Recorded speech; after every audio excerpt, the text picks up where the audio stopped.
In this big tip-off interview, we have a basketball player who is from Kenyan sports royalty. His late father, Elijah Koranga, played for the Harambee Stars, Kenya's national football team at the 1992 Africa Cup of Nations.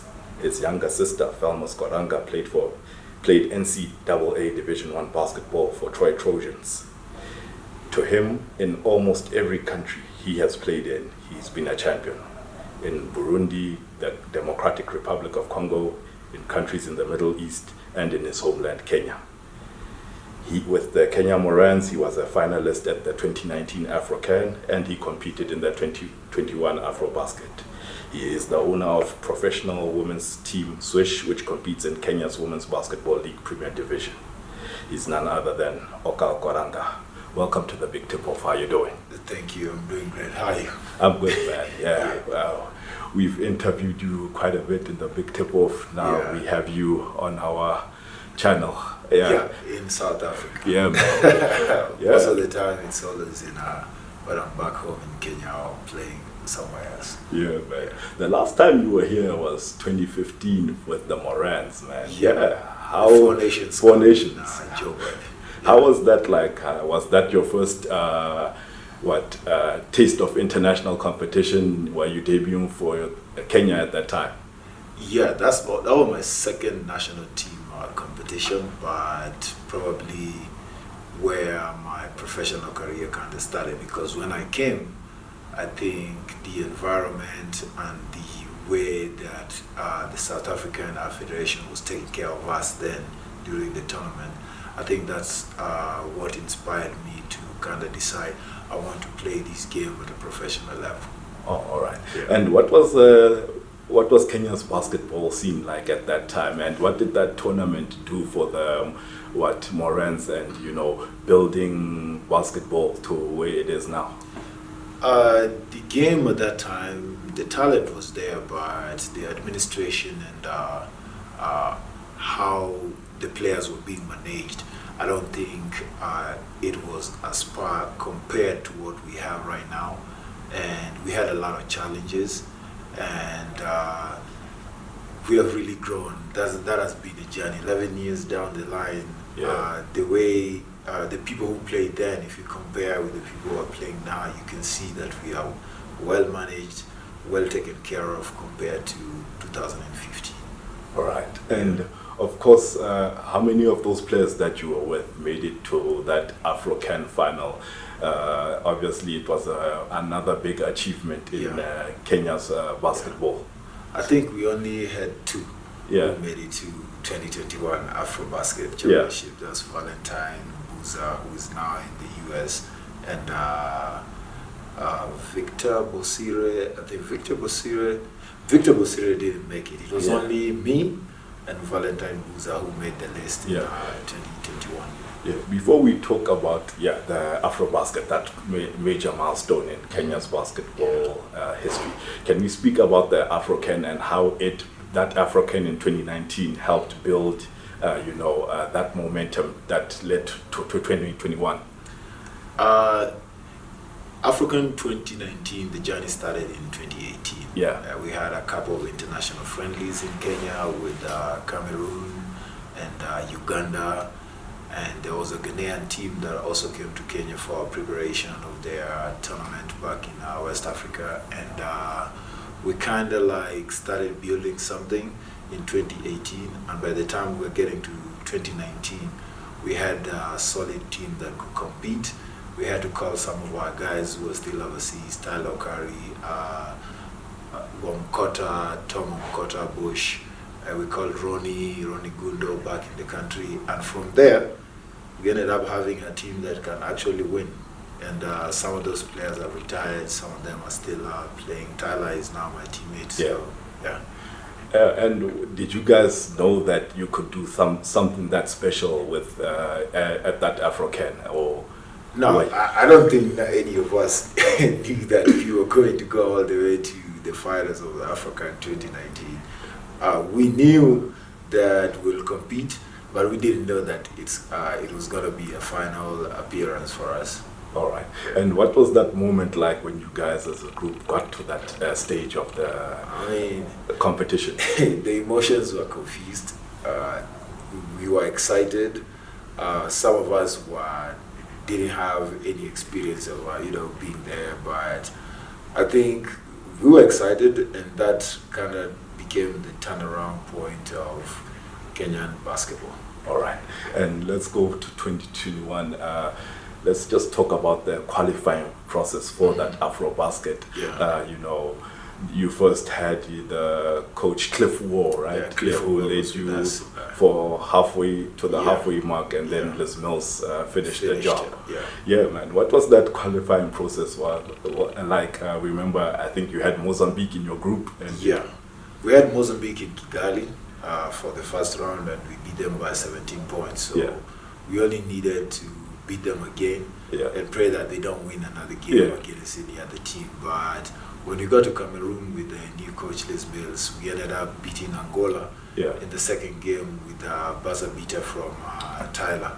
And we automatically qualified from there. We had a game against Mozambique, which we lost by more than 17 points, but we still qualified. So whatever we were planning, things just changed in the mid-tournament, and amazing things happened.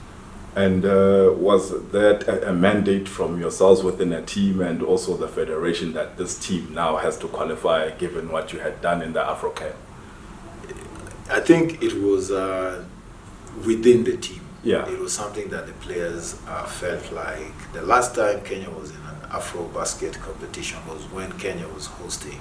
So we felt like it has been about 28 years, so let's do it. If we don't do it now, it's never going to be done again. So we decided to do it at that particular time.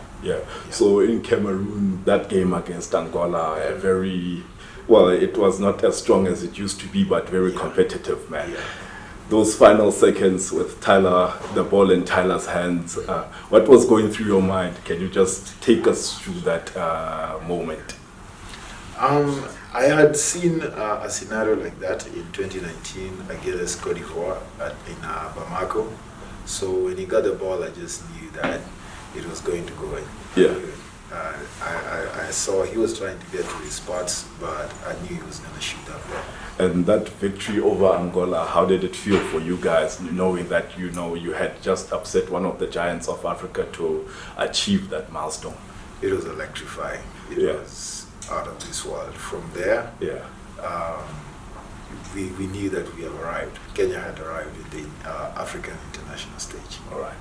And the AfroBasket itself, how did the tournament go for you guys? How did you experience it? We know that, yes, results didn't quite go your way, but for us, being there was already a win. Us being there in the AfroBasket was already a win for us. Winning a game in the AfroBasket against Mali was also huge for us. So the only thing we needed to do was to make sure that we get back to that stage again and continue competing. And we didn't make it in the last one, but I know the boys that are going to be taking up the mantle back in Kenya are going to make it up. Also, are you just, what are you saying, that maybe your time is up now with the Morans? They have a couple of young guys who can get the job done. All right. But why has there been maybe a decline now? How come there hasn't been a building on that success? I would say probably the administration has slacked a little bit. There's a lot of relaxing, nobody wants to put in the work to make sure that we have some of our best guys in the team. We do have a lot of talent. If you look around college basketball in the US, Europe, Kenya has a lot of talent out there, and we need those guys to come back and play. I think when we get the best of our guys locally and the best of our guys overseas, we are going to build a really formidable team. All right. Can we just go to your club career now? Yes, in the intro, I reflected that everywhere you have been, you've been a champion. And I'd like to take you to Burundi and the Democratic Republic of Congo. Those are two interesting countries that you've played in that, the venues where you've played in. Burundi, first of all, you played for Dynamo, you made it to the finals against Urunani, but you were playing in an outdoor, outdoor facility. What was that like for you? What was your reaction when you first, they called you up, signed for us, and and then you saw where they were playing the pro basketball? First of all, it shocks you.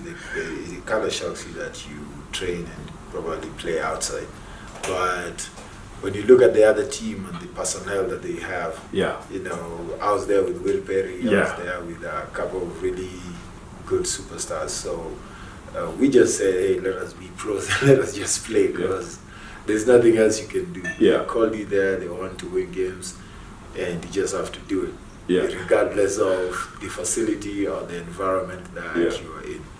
But what's the vibe like there? It's really good. The vibe in Burundi, they love basketball. I think basketball is their #1 sport. So it's a small country. Bujumbura is a small city. So if you play basketball, everybody knows you. You cannot walk around the city in peace. So the basketball culture there is amazing. And then you play for Shore Sports in the DRC. There as well, interesting venue for where professional basketball takes place. It's a block of flats, I think. It's a school hostel where the court is. And they have the court in the middle with 2 giant buildings on the sides, and students just fill it up, and you play, and they'll be singing. It's a crazy environment. It's really amazing playing there when you're winning, not when you're losing. And would you say in your career, obviously you've played in the Middle East where things are a bit more relaxed, the venues are well constructed. Would you say DRC and Burundi were eye openers for you? Yeah, those ones just hit you and say, welcome to Africa. This is what you get, and this is what you have to work with. But the Congolese do have, when you play in Kinshasa, they do have really good facilities in Kinshasa. In Bukavu, that's where you play outside. But in Kinshasa and Goma, I think in Goma, Biombo had a facility over there. And we ended up using it during our semis and finals. So it wasn't that bad. All in all, I did enjoy playing in those courts outside where people climb trees to come and watch basketball. And how does it feel to win championships? Also, you've had a very successful career wherever you've gone, like in the Middle East, here on the continent. What does it feel like, to have built that success for yourself? Sometimes when you're younger, when you start winning, kind of like makes you feel really great. But when you keep on getting older, now you feel like the pressure increases, because people think that anything you touch is just going to bring gold every single time. So for me, 9 championships is crazy. So I'm trying to start and get used to it, but playing for Thunder again, those guys back home, they don't understand when you lose. They just want you to keep on winning. So for me, the pressure is still there to win one more. Before we go to Nairobi City Thunder and the BAL, just to touch on your family lineage, and that's that foundation started by your father, who played for the Harambee Stars.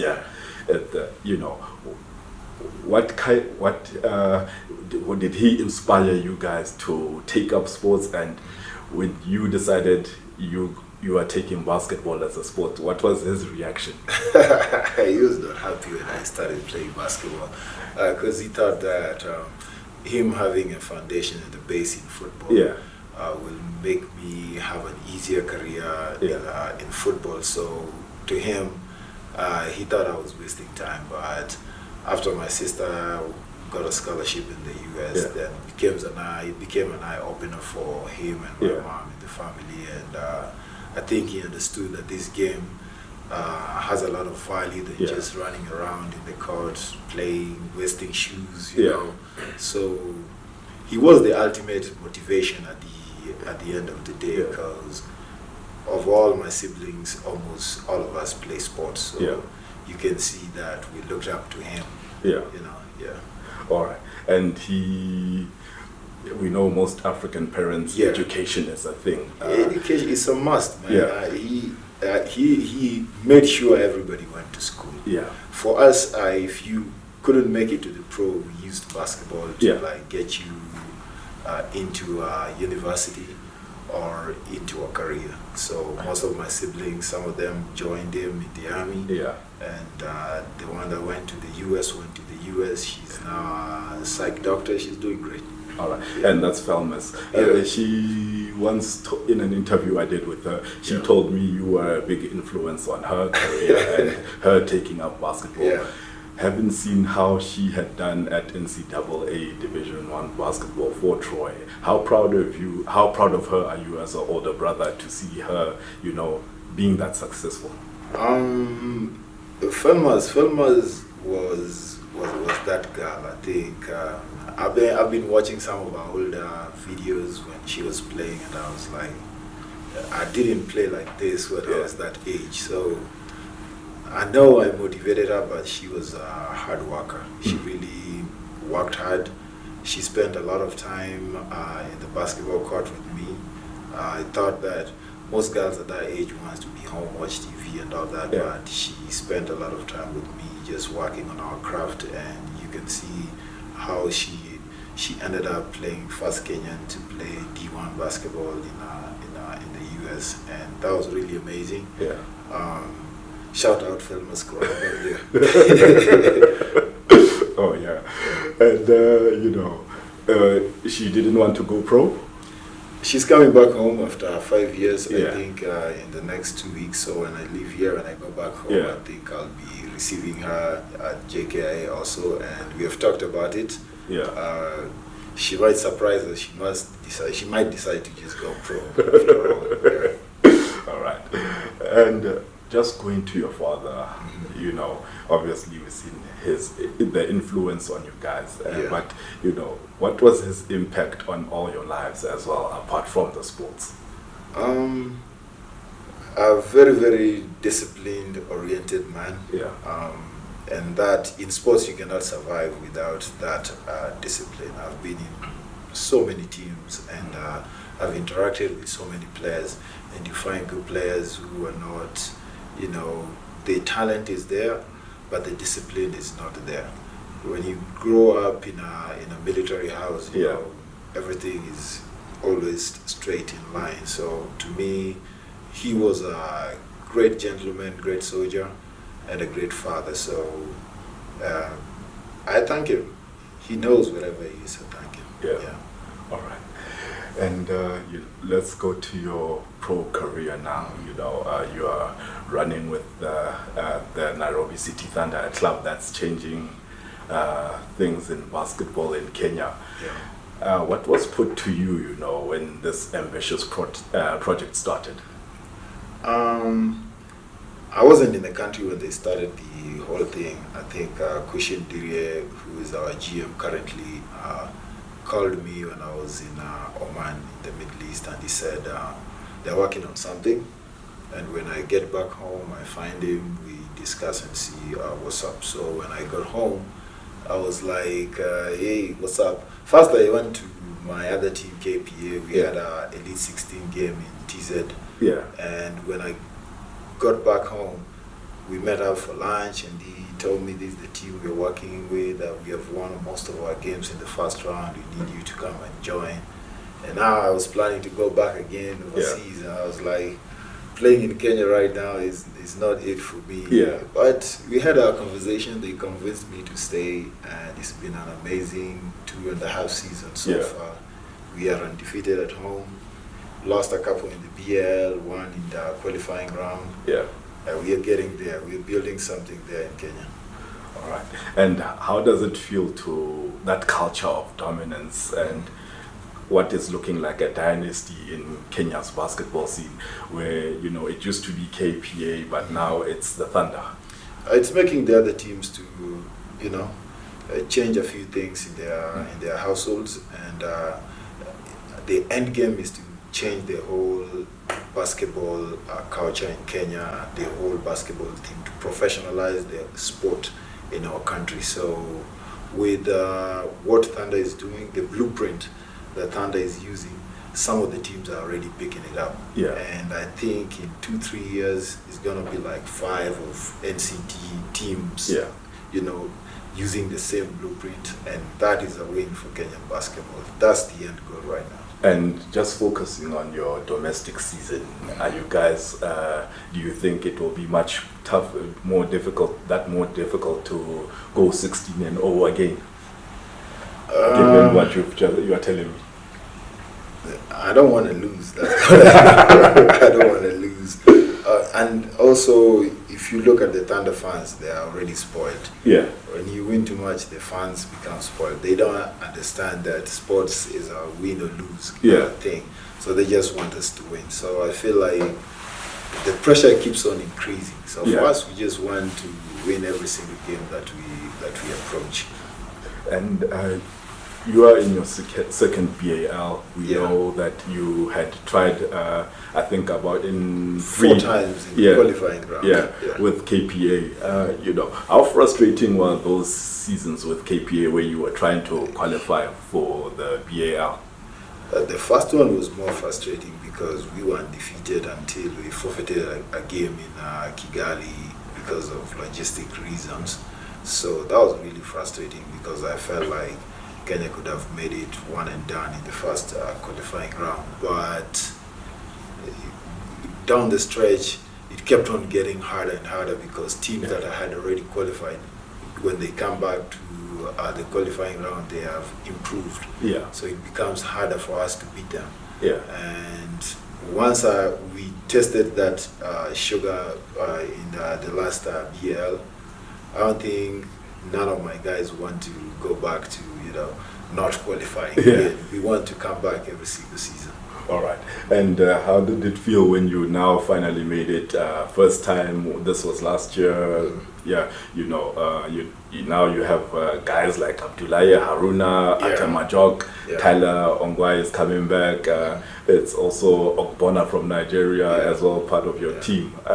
What was that like, starting in Tanzania, going home to Kenya, finishing in Kenya? It was an amazing experience. It was a great journey for us. And when the final whistle went in Kasarani, I was like, finally, we're here, we made it, now what next? We just go to Kigali, win games, and we see if we can get to the playoffs. I think we did it for the whole country. We used to say in the locker room that as much as we are wearing the NCT jersey, these games are not just for us, because when you look at how fans used to push the team, to cheer for the team, that was not just an NCT type of game, that was a Kenya type of thing. So we were playing for all the 50 million Kenyans. All right. And being in Kigali, this was the Kalahari Conference of the time there, what was that tournament like? Can you just take us through it? It's not easy. It's not easy. Everybody's a pro in BL. Everybody's a pro. Everybody can make shots. Everybody is elite. So for me, I kind of feel like the league is not... when you watch on TV, you might think that the league is easy, but this league is not easy. A lot of teams have invested a lot in their teams, from the first person on the bench on the court to the last person in the locker room or in their technical benches. So people are playing elite basketball, and for us, they welcomed us with a couple of losses, but by the end of the tournament, we turned things around and we started to understand the scope of the game in the BL. And coming into season 2, now at least we are more experienced with how the game is played here. And 2 games in, you are 1-1 right now as we speak. How is it feeling? How confident are you that by late May you guys will be in Kigali? First of all, the first game was heartbreaking. We were almost there, but we didn't get that W. The second one, we survived. I think getting a win is also important because now it keeps us 1 foot in, 1 foot out. Yeah. We just need to figure it out in the next 3 games and see what we're gonna get from there. But I believe that Kigali is still a possibility. All right. Can we just move to the club you own, the Swiss Women's Club? Yeah. What inspired that? Why did you start that? That club. My sister. Yeah, like I have 5 sisters and all of them play basketball. They didn't have anywhere to play the game, so I just said, okay, let us figure this thing out. We find a team name. You guys start playing in the provincial level, and we see if how that is gonna take us. But then more and more girls kept on showing up for practice, and I think in the first 6 months we had 37 players. Wow. You cannot register all of them, so it ended up being from just something we do for fun to a whole community project, a whole women team in the whole city. Because the only team that came from Rift Valley province in Kenya was Eldoret, from Eldoret. And now we had one from Nakuru that has, by that time, I think by that year when we finished, we had about 100 and something girls who just kept on showing up every single day. And it's been 6 years now. They have gone through all the league stages. They are now in their 3rd season in the Top Flight League. Yeah. And they're sitting 4th in the Premier Top Flight League. All right. And we have worked with, I think, 42 girls that have passed through the team. Some have joined other teams. We have one in the States. We have another one who's 15 years old, 6'5", and a prospect who can be elite in the coming future. So the project went from something we do in the household, because we used to have a half-court basketball court back at home. So now we have a rented facility where these girls come and practice basketball. It's amazing. It's amazing to kind of watch them do whatever they do. And since I'm a winner, I've ended up putting all my time and the investment there, because I just want them to keep on winning every single time. And what's your vision with that project now that you have now, there's now an interest in basketball, and Swish is one of the main women's teams in Kenya? For me, I normally tell the girls that we are building a culture of sisterhood. Yeah. And I borrow a lot from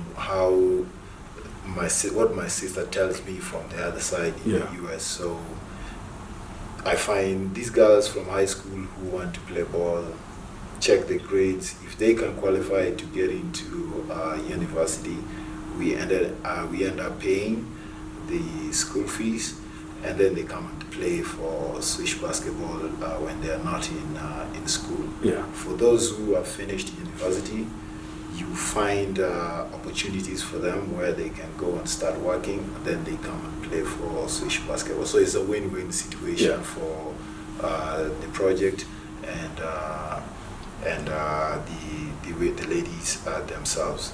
But basketball-wise, we want to compete in this WBLA competition, and I think in the next couple of months, if we can get to top 2, we can compete, and the girls get to showcase their talents to the whole continent. All right. And you are the coach of the club, right? Or I coach sometimes. I coach sometimes. I'm very emotional when it comes to basketball. So most of the time, the guys I work with try to tell me, hey, you step aside and let the guys play with a different coach. But they are working right now. They have their coach who also works with Nairobi City Thunder. Kerry Odhiambo T9 is the one who's working with them. Yeah. All right. And where do you see yourself? Do you feel like it's a space you can occupy the coaching, being a coach? No, I might just sit in management and keep on bringing in new talent, bringing new ideas in the team. but coaching sometimes maybe. Yeah. Yeah, maybe on the men's side in Thunder, because men don't demand a lot. Women are really you have to handle them with a lot of care. Oh. Yeah. You are also in the media space. You used to have your own magazine. I forgot its name now, and remember I have a copy of it. What inspired? Can you just remind us of the Doctor's Report? The Doctor's Report. Yeah. What inspired that move to want to be in the media space and also, cover basketball? I just wanted to give it a little visibility. Yeah. By that time, Kenyan basketball didn't have guys who used to cover players, games, and all that. So I just wanted to cover and report game results, stories of basketball players in Kenya and all that. And we ended up having a podcast, Open Runs, which I think should be coming back this year. Yeah. The magazine edition 3 should also be coming probably by the end of the season, the Kenya basketball season. So yeah, we're still there. Yeah. And having all these operations, what's your ultimate vision? Are you wanting to veer more into business of basketball and media? Yeah, for me it's about business and my love for the game. I want to see if I can mix it up and build something out of it. It might be my passion, but I feel like more people there's a lot of people who want to do the same. So if I can partner up with other guys and venture into business, basketball business, it's still okay with me. All right. And what's the biggest takeaway from your career at the point that you are in life? Right now? Yeah. Yeah. Right now, I'll say I actually lived the dream that I wanted to achieve when I was younger. Maybe I was too occupied with playing, and I couldn't see it. But at some point, I actually did. And right now, I'm actually still living the dream because I'm playing in the BL, and that's the topmost level of basketball in Africa. So, and also one of the best leagues in the world so far. So, yeah, and like you said that South Africa was the launch pad for you wanting to turn professional. What would you tell Okall at that time? When you came to South Africa, played in that Four Nations tournament. If I was sitting with him at that particular time, I'll tell him that it's gonna be okay, because at that time things were difficult. I didn't know that I was gonna actually make it out of the block, so I just tell him things will be okay and keep on working. All right. Before I let you go, man, I would just like to find out from you. You've played on this continent against some of the best in the world, on this continent, in Afrobasket, Afrocan, the BAL right now. Yeah, man. Can you name your top 5 all-time greatest basketball players from this continent? Yeah, either you've seen or played against. Top 5? Yeah. Oh my God. Yeah. Top 5. First of all, I'll go with my guy Tyler Curry. Yeah. I'll put Tyler Curry in the list. I've matched up with Dundao, I think, twice. Yeah. In the point guard position. Yeah. I'll give him that. Yeah. Anas. Mahmoud. Yeah. From Egypt. Yeah. Yes, let's meet by the This Number 4. This stuff. I haven't played against Aruna, but I've been his teammate. Yeah. And his basketball IQ is at a different, level. All right. And then the last one, who will I give it to? I'll give it to Senegal, Ibrahim Afai. All right. That was a bad man. Yeah. Okall, thank you very much for your time, man. We really appreciate it. May you continue to enjoy South Africa and all the best with the Thunder at this Kalahari Conference. Thank you. Thank you very much. All right. Cheers.